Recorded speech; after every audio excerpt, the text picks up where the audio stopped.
So non-bailable po. Kasama sa sa may arrest warrant si Sara Diskaya. So nasa custody na ng NBI, hindi na makakalabas. Diretso nang makukulong mga kababayan kasi non-bailable siya.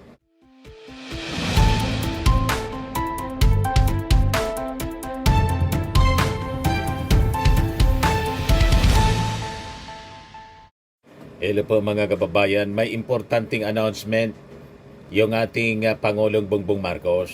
Pakinggan natin yung kanyang announcement mga kababayan. Ngayon lang po. Mga kababayan, magandang araw po sa inyong lahat. Meron lang po akong update tungkol sa iba't ibang kaso tungkol sa flood control na mga problema sa mga iba't ibang kontrata. Ipapabot ko po sa inyo na ang 96.5 million na Ghost Flood Project sa Davao Occidental, naglabas na ng warrant of arrest ang korte laban sa 10 pangunahing sangkot dito sa anomalyang ito. Ang mga akusado ay nahaharap sa kasong graft at malversation. Ito pong mga kasong ito, hindi po bailable ito. Hindi pwedeng bayaran ang kanilang para sila makalabas sa kulungan. Kabilang na po rito si Sara Diskaya na sa kasalukuyan ay nasa kustodiya ng NBI. Bukod dito, may walang opisyal pa ng DPWH ang nagpahayag na kagustuhan nilang sumuko. Ito po ay patuloy namin ang gagawin at simula lang po ito at patuloy namin ito imbestigahan at kakasuhan lahat po ng may kinalaman sa mga iskandalo na nakikita natin sa mga flood control project. At titiyakin po natin na hindi lamang sila ay makakasuhan kundi maibalik ang pera ng ating mga binayad ng ating mga kababayan ay ibalik sa kaba ng ating bansa. At maraming salamat po at magandang araw po sa inyo. So non-bailable po. Kasama sa sa may arrest warrant si Sara Diskaya. So nasa custody na ng NBI, hindi na makakalabas. Diretso nang makukulong mga kababayan kasi non-bailable siya. Kanina si DILG Secretary John B. Crimolia nagsabi na si Congressman Eric Yap ng Benguet may be the first to be arrested over flood control mess.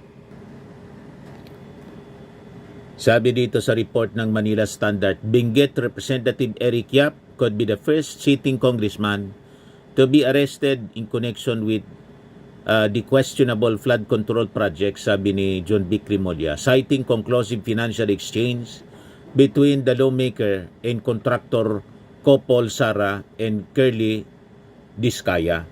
So sabi ni John B. Crimolia, si Yap is among the 20 members of the House of Representatives who could face jail time by January, although only half have direct links to the Diskayas and other contractors. Yung ating Pangulo earlier announced the Court of Appeals has issued a freeze order on bank accounts, assets, and aircraft linked to anomalous flood control projects allegedly involving Yap and his brother CIS Party List Representative Edvic Yap. Mr. Marcos said the order also covers properties of Silver Wolves Construction Corporation, which has been linked to unfinished flood control projects in La Union.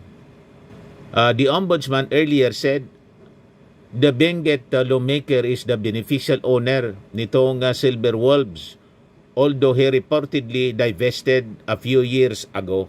More than 16 billion flowed through Silver Wolves transaction between 2022 and 2025, and most of which, sabi dito sa balita, tied to DPWH DPWH flood control contracts, and some 280 bank accounts have been frozen, along with 22 insurance policies, 3 securities accounts, and 8 aircraft including airplanes, helicopters linked to Skyyard Aviation.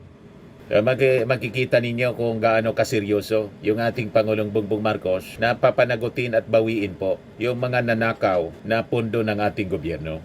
Ngayon, idagdag ko na rin itong balita ngayon, mga kababayan. In another story, mga breaking news ito ngayon, Madriaga camp denies coordinated attack versus Sara Duterte. Sabi dito sa report ng GMA News Online. Sabi po ni Attorney Raymond Palad, si Madriaga is not behind sa post-coordinated efforts para siraan si Sara. At walang kinalaman dito sa graft and plunder complaints filed ng grupo po ng mga civil society groups and church leaders.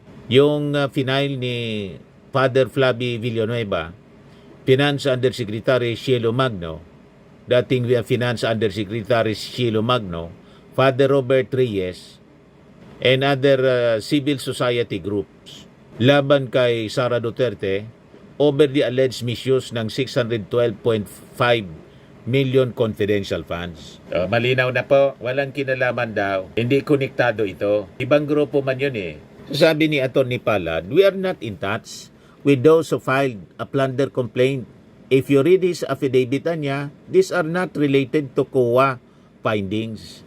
The plunder complainants are about COA findings, the 73 million notice of disallowance, the COA issued to the Vice President, the use of 125 million pesos in 11 days, sabi po ni Palad. Lahat niya itong allegations in the plunder complaint are not in the affidavit of Madriaga. So to those saying we are part of the coordinated efforts against the Vice President, that the palace is behind this, we won't be able to do this together. Kahit i-check mo ang pangalan ko, hindi ako lawyer ng politiko. Hindi rin ako nagrarally for against a candidate. Malinaw na po. Walang kinalaman itong affidavit ni Madriaga doon sa final na plunder case, malversation, graft and bribery ng mga church leaders. Also on Thursday, kanina po, si Atty. Palad and Pyra Lucas ng United Filipino Against Crime and Corruption or UPAC accused former presidential spokesperson Harry Roque of land grabbing the property of at least 75 families sa Bataan. Ito po ang katibayan. Mayroon po kaming mga dokumento na bigla na lang po nakansila ang kanilang mga titulo at napunta sa kumpanya ni Harry Roque at Myla Roque. Walang pinirma ni yung ibang farmers. Yung abogado nila ay inambos, sabi po ni Lucas. In response, buwelta ni Atty. Roque, ready daw siya to face these alleged rehash allegations. Let him file the appropriate case and I will meet him head on. The recycled land grabbing accusations coming from the counsel of convicted kidnapper Ramil Madriaga should finally be laid to rest. If I had committed any such act, the proper case would be civil in nature and should have been filed in the proper forum, sabi ni Atty. Roque. Ready kang harapin yung kaso mo ngang qualified human trafficking, hindi mo maninarap. Nandyan ka pa rin sa dahig, hindi ka man umuwi dito. Pari-parehas kayo. Pag kampo ng mga Duterte, iba yung sinasabi sa ginagawa. Handang harapin, pero ayaw umuwi. Parang si Bato de la Rosa. Kwento pa lang tungkol sa warrant of arrest, hindi pa man nakikita yung physical copy ng ICC warrant, hindi na nagpapakita. Pero sabi niya, make my day, Mr. Trillanes, kahit sumama ka pa sa pagpusa sa akin. Si Atty. Roque, anda daw niyang harapin. Paano mo maharap yung kaso? Nandyan ka, hindi ka man umuwi. Diba? Anyway, wag na tayong maniniwala sa mga pinagsasabi nila, lalo ni Atty. Roque, kasi bali-baliktad po yung kanyang mga pinagsasabi.